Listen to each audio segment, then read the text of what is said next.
시작하기 전에 제가 몇 가지 조금 설명을 드려야 될 게 있는데요. 사실 제가 속해 있는 전국사회연대경제지방정부협의회는 전국 45개 기초자치단체가 회원으로 참여하고 있는 행정협의회입니다. 그래서 사회적 경제에 대해서 관심이 많은 지방 정부들이 이제 네트워크를 만들어서 같이 여러 가지 공동 사업이라든지 정책 개발이라든지 이런 걸 하고 있는 곳이라고 이해를 해주시면 되겠고요. 저는 공무원은 아니고 소위 민간인인데 이제 지방정부협의회를 일을 하다 보니까 반 공무원처럼 일을 하고 있습니다. 근데 지방정부의 협력이니까 네가 해야 된다. 첫째.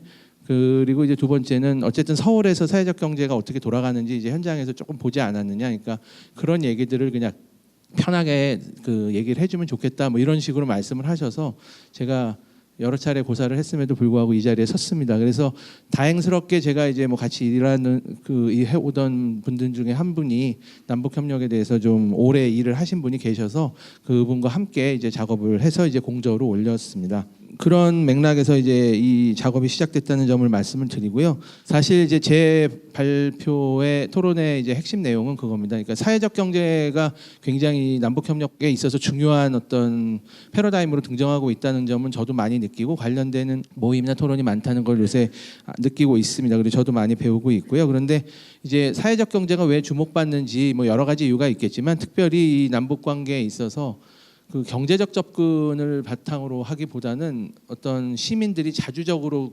조직해서 자기들의 필요를 위해서 이제 해내는 경제 활동이라는 점에서 이게 이제 북한 사회를 바꿔나가는데 하나의 방식으로 적용될 수 있지 않을까 하는 점에서 주목하신다고 생각을 합니다.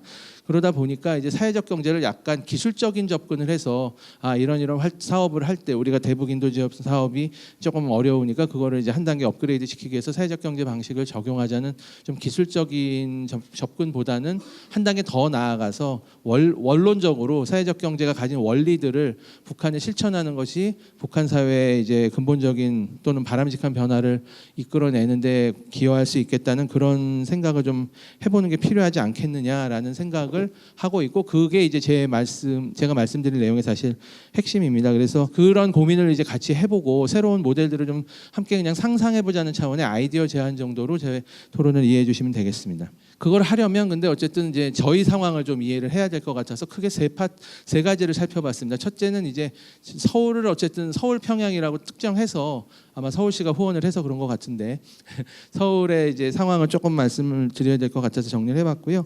그 다음에 서울뿐만 아니라 한국 사회적 경제가 북한을 이제 다른 지역이라고 본다면 한 국가 아직 통일이 되진 않았지만 이제 궁극적으로 한 국가가 된다고 하면 이제 지역 간의 협력이라고 본다면 어쨌든 사회적 경제 조직을 통해서 그동안 이루어졌던 지역 개발 또는 지역 협력의 사례들이 어떤 게 있는지 좀 살펴봤습니다. 그리고 이제 지방 정부가 협력해온 내용들을 봤고요. 마지막으로 실제 그러면 현장에서 제가 이제 활동을 하면서 봤던 여러 가지 어떤 사회적 경제 사례들 중에 북한한테 조금 적용해 볼 수 있는 것들이 무엇이 있을지 좀 나름대로 상상의 나래를 펼쳐봤습니다. 일단 서울의 사회적 경제 현황은 간략히 말씀드리면 그렇습니다. 2011년 이후 그러니까 기존의 정책 패러다임에서 대폭 바뀌면서 간접적 지원 체계가 이제 강화되고 또 여러 가지 이제 중간 지원 역량들이 이제 축적이 되면서 사회적 경제가 나름 이제 굉장히 빠르게 양적으로 성장했고 또 의미 있는 그런 실적들 성과들을 냈습니다. 그래서 서울의 사회적 경제가 양적으로는 2011년에 비해서 한 4배 정도 성장을 했다고 그렇게 이제 평가를 하고 있고요. 성과로 보면은 이제 양적 증가도 있고 매출이나 고용이 증대됐는데 실제로 2016년 기준으로 보면 연매출이 사회적 경제 기업이 1조 4,600억 정도 된다고 합니다. 저 데이터는 이제 서울시하고 서울시 사회적 경제 지원센터들이 취합한 자료들을 제가 인용한 거고요. 그다음에 공공구매 액수도 굉장히 증가를 했습니다. 그러니까 2013년 기준으로 507억 원이었는데 서울시와 서울시 산하기관이 근데 그게 지금 1,300억 정도로 늘 정도로 이제 그러니까 사회적 경제 현장에서 활동하시는 분들이 굉장히 많은 노력을 했고 서울시도 정책 차원에서 힘을 기울였습니다. 반면에 이제 아직 조금 숙제라면 시민 체감도는 여전히 그렇게 조금 더 기대하는 만큼 높지 않은 것 같고 또 사회적 경제 기업 간에도 조금 양극화가 그러니까 선도 기업들과 이제 후발 기업들의 차이가 좀 있는 것 같고요. 그밖에 이제 어쨌든 소위 주류 경제 대안으로서 더 GRDP 차원의 비중이라든지 이런 게 높아져야 되는 상황은 있습니다. 그렇지만 많은 이제 발전을 이룬 건 분명하고요. 그렇다면 이제 실제 사회적 경제를 통해서 어떤 협력들을 했는지를 좀 보겠습니다. 첫 번째로 이제 말씀드리려고 하는 거는 사회적 경제 조직을 활용해서 지방 정부끼리 어떤 협력들을 했는지를 말씀드리는 건데요. 그걸 하기 전에 일단 그 전제가 있습니다. 그러니까 말씀드린 것처럼 이제 사회적 경제 방식의 지역 협력, 지역 개발이라는 건 결국은 몇 가지 이제 유형화할 수 있을 것 같다라는 생각을 개인적으로 했고요. 첫 번째가 이제 사회적 경제 조직을 중심으로 지역을 개발하는, 그러니까 완주에서 커뮤니티 비즈니스 중심으로 이제 지역을 발전시킨 거라든지, 뭐 홍성 아까 말씀 주셨었는데 그런 사례들이 대표적일 거고요. 그 다음에 이제 사회적 경제 중심으로 지방 정부들끼리 제가 이제 사례로 말씀드릴 그런 협력들이 있었습니다. 그 다음에 또 하나는 뭐 우리나라 사회적 경제 조직들이 이제 해외 저개발국에 가서 지역 개발을 한 경험들이 있는데요. 뭐 공정무역이라든지 ODA 관련이라든지 여러 가지가 있겠죠. 근데 그 중에 대표적인 몇 가지만 보겠습니다. 일단 이제 지자체 간의 협력인데요. 이걸 사회적 경제 방식으로 한 건데 뭐 관계되시는 분들이 많이 계셔서 아실 수 있을 것 같은데, 도농상생 공공급식이라고 해서 실제 이제 지역에, 그러니까 정확하게는 비서울의 지방에서 생산한 농산물을, 친환경 농산물들을 서울에 있는 자치구의 공공급식센터에서 그걸 이제 소비해서 어린이집이라든지 구립 어린이집이라든지 아니면은 복지기관 같은데 이렇게 이제 급식에 활용하게끔 하는 겁니다. 그래서 실제 보면은 이제 도농 간의 협력도 되고요. 그러니까 지역 간 협력이 되는데 그 매개가 사회적 경제 조직들이 이제 있고요. 그 센터들을, 그러니까 서울시 자치구에도 공공급식센터가 있고요. 이렇게. 그다음에 산지 시군에도 있습니다. 이런 것들을 주로 사회적 경제 조직들이 운영을 하는 방식으로 되고 있습니다. 그래서 그 현황을 정리한 자료가 이제 요건데요.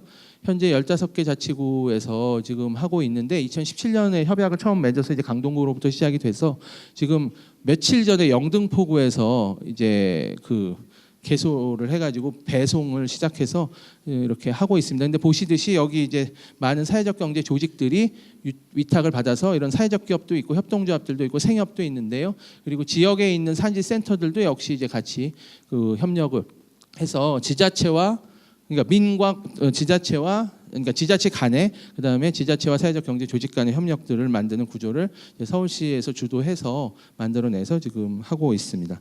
그다음에 이제 국내 사회적 경제 조직이 해외에 나가서 그 지역 개발을 한 사례들인데, 대표적인 사례로 바리의 꿈이라는 사회적 기업이 있습니다.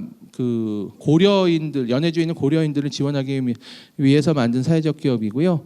거기서 생산된 이제 친환경 유기농 콩을 이쪽으로 거기서 이제 가공해가지고 뭐 청국장이나 된장 같은 것들을 만들어서 한국에서 판매하는 방식입니다. 그러니까 생산은 현지에서 하고 판매는 한국에서 하는 그런 방식이 될 텐데, 아마 뭐 지금 이제 아까 하나누리에서 말씀하신 라선 같은 경우도 비슷한 모델로 생각하시는 게 아닌가 싶고요.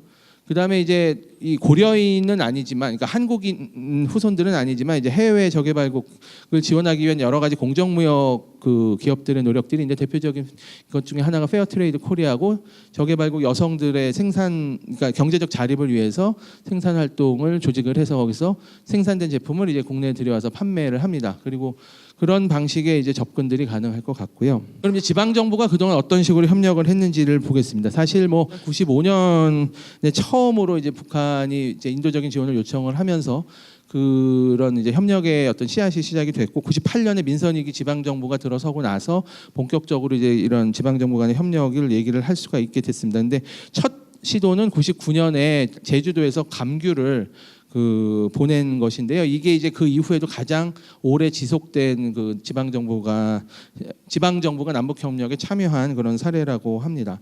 그런데 2000년 6.15 남북 정상회담 비롯해서 이제 그 이후에 여러 가지 이 남북 해빙 무드 때문에 많은 지방 정부 간의 협력 사례들이 있었는데요. 그러다가 2008년에 금강산 관광객 피격 사건으로 모든 협력이 다 중단되면서 현실적으로 지방 정부의 협력도 어려워졌습니다. 그러다가 이제 작년 이후로 조금씩 다시 이제 살아나는 그런 상황인데요. 그 성과를 본다고 하면 제일 핵심적인 것은 이제 주체들 간의 협력을 통해서, 여러 주체들, 그러니까 단순히 지방 정부만이 아니라 여러 민간 조직들과 함께 하면서 또 북한 주민이나 기관과 함께 하면서 협력 기반들이 좀 마련되었었다는 차원의 성과를 냈는데요. 반면에 과제로 보면 뭐 여러 가지가 있겠지만 관련 법률에 현재는 지방 정부가 남북 협력에 주체로 이렇게 독자적으로 하기 어렵게 되어 있습니다. 그래서 물론 통일부는 가능하다고 해석을 하고 있지만 현실적으로는 지금 이제 지방정부 차원에서 법적인 근거가 있어야 더 쉽게 움직이는데 그게 좀 어려운 부분이 있는데 뭐 법안이 개정안이 지금 올라가 있다고 제가 들었습니다. 국회에. 근데 아직까지 이제 통과는 안 되어 있는 상태이고요. 그다음에 또 하나는 이제 북한이 현실적으로 지방정부와 협력하고자 하는 그런 게 생각보다 이렇게 소극적일 수 있다는 겁니까?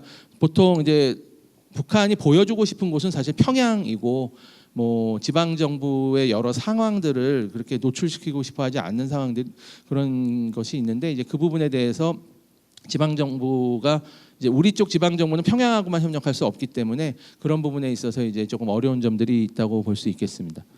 그 밖에도 뭐 이제 몇 가지 지방 정부의 성과들이 있고요. 여기 이제 과제에 대해서 제가 말씀드린 내용들이 조금 있습니다. 장점은 뭐 아까 사회적 경제의 장점은 많이 말씀을 주셨고요. 그래서 이게 이제 남북 협력에서도 중요한 방식이 되어야 된다는 점에서는 뭐 저도 이견이 없습니다. 다만 이제 조금 더 그 구체적으로 아까 말씀드린 것처럼 그 지역과의 활동에 있어서 생기는 여러 가지 이제 어려움들을 감안해서 해야 된다는 거고요. 그러다 보니까 이제 지금 대체로 거시적인 말씀들을 많이 주셨고 이제 조성천 박사님부터 이제 구체적인 사례를 말씀 주셨는데 저희는 이런 사업이 지금 되고 있다가 아니라 이런 게 되면 좋겠다는 제안 정도로 생각해 주시면 좋겠고요. 예를 들면은 지역의 저런 집수리 봉사단이라고 해서 집수리를 위해서 필요한 도구들을 주고 거기서 경제활동들을 조직해낸다든지 이제 서울시가 평양하고 협력하겠다고 2016년에 이제 여러 가지 그 어젠다를 냈는데 그 중에 이제 도시안전과 재난이라든지 몇 가지 영역이 있습니다. 그 영역 아래에서 이제 해당되는 사업들을 구상을 해본 것이라고 보시면 되겠고요. 그래서 뭐 재난안전센터를 만든다든지 따릉이 여러분들 쓰시는 분들도 계실 텐데 이제 도로 그 교통망이 잘 안 되어 있으니까 그런 자전거 활용을 할 수 있도록 좀 시스템을 갖춘다든지 그다음에 뭐 사회주택을 이제 주택 문제를 해결하기 위한 사회주택을 건설한다라든지 그밖에 공동 작업장을 운영한다든지 에너지 전환도 역시 중요한 문제라고 생각이 들어서 역시 좀 포함을 시켜봤습니다. 결국은 이제 이 내용들을 다 이제 갈무리를 하면 실제 남북 교류 협력에 있어서 제일 중요한 것은 결국 그 지역 주민들이 그러니까 북한에 있는 주민들이 스스로가 경제 활동을 조직해서 자립할 수 있도록 만들어 주는 것이고 그것이 이제 주체적으로 또 시민들이 자발적으로 이렇게 할 수 있도록 자생적으로 만들어져서 지속 가능하게끔 만드는 것이라고 생각이 드는데요. 그러기 위해서는 조금 더 장기적인 비전을 가져야 되고 지금 당장 북한이 수용 가능한 것부터 시작을 해야 되겠다라는 생각을 합니다.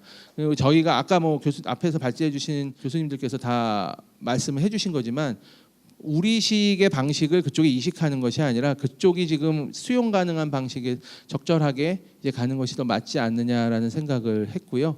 그다음에 이제 시작은 평양에서 하지만 조금 더 넓은 단위의 다른 지역으로 퍼져갈 수 있도록 해야 되는데 그럼에도 불구하고 지역 간의 협력들을 계속 이제 발굴해 나가는 것이 필요할 것 같고요.